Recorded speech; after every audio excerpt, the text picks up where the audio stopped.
ఒక మిడత చెట్టు మీద నుండి మొక్కకి, మొక్క నుంచి గుట్టకి ఎగురుతూ గెంతులేస్తూ రెక్కలు విప్పి హాయిగా పాడుకుంటూ నాట్యం చేస్తోంది.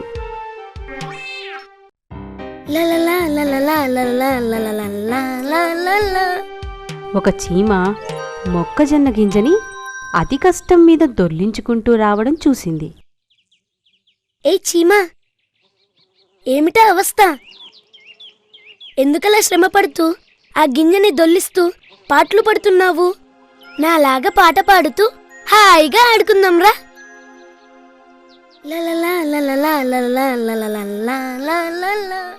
నేను రాను.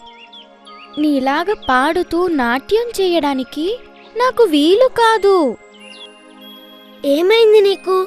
పోనీ నా పక్కగా వచ్చి కూర్చో, కబుర్లు చెప్పుకుందాం. చూడు మిడత, కబుర్లు చెబుతూ కాలక్షేపం చెయ్యకు. వచ్చేది చలికాలం.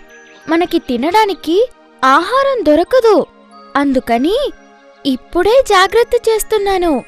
నా మాట విని నువ్వు కూడా ఆహారం దాచుకో. ఓసి తెలివి తక్కువ చీమా, నీ అంత అమాయకురాలు ఎక్కడా ఉండదు. ఇప్పుడు కావాల్సినంత తిండి దొరుకుతూ ఉంటే దాచుకుంటావా? ఎవరైనా వింటే ఇంకా నవ్వుతారు. నా మాట విను. ఆ కొండను నువ్వింకా ఎక్కలేవు. రా, కబుర్లు చెప్పుకుందాం. నీతో ఇక మాట్లాడలేను. నేనింకా ఎన్నో గింజలు చేరవెయ్యాలి. పిచ్చి చీమ, హాయిగా బతకడం ఎరగదు. దాని అవస్థను చూసి నవ్వుకుంది. మిడత పకపకా నవ్వింది.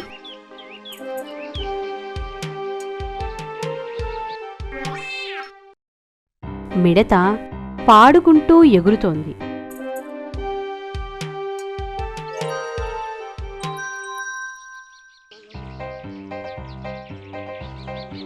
నిదానంగా వాతావరణం మారింది.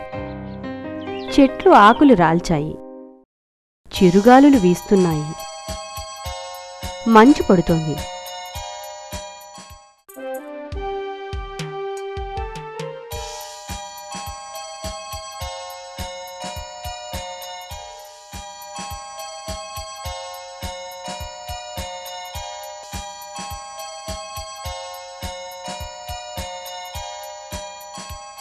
మిడత చలికి వణుకుతూ నీరసంగా ఒక మూల కూర్చుంది. ఆహారం దొరికినప్పుడు హాయిగా తింటూ గడిపేసింది. ఇప్పుడు ఎక్కడా ఆహారం దొరకడం లేదు. ముందు చూపు లేకపోవటం వల్ల, జాగ్రత్త పడకపోవటం వల్ల పాపం దారిద్ర్యం అనుభవిస్తోంది. ఎవరైనా ఆహారం పెట్టేవాళ్లు దొరుకుతారేమోనని ఎగిరే ఓపిక కూడా లేక నెమ్మదిగా నడుచుకుంటూ వెతకసాగింది.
అలా చాలాసేపు వెతికిన తరువాత ఒకచోట చీమ తాను పొదుపు చేసుకున్న జొన్న గింజల్ని హాయిగా తినడం చూసింది.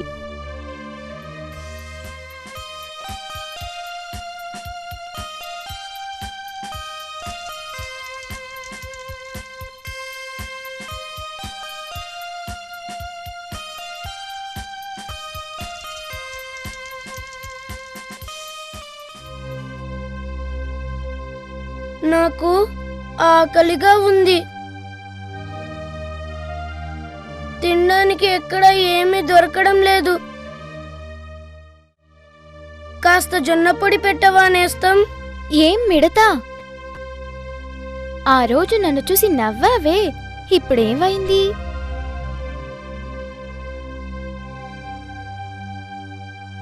చెబితే విన్నావా?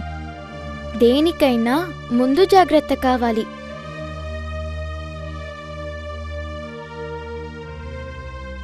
తెలుసుకో. అవును, బుద్ధొచ్చింది. రానున్న కాలాన్ని బట్టి కావాల్సిన జాగ్రత్త చేసుకోవాలి. చీమా, నీ ఆలోచనని అభినందిస్తున్నాను. నా కళ్ళు తెరిపించావు. ఇక మీదట నేను కూడా ఆహారం దాచుకుంటాను.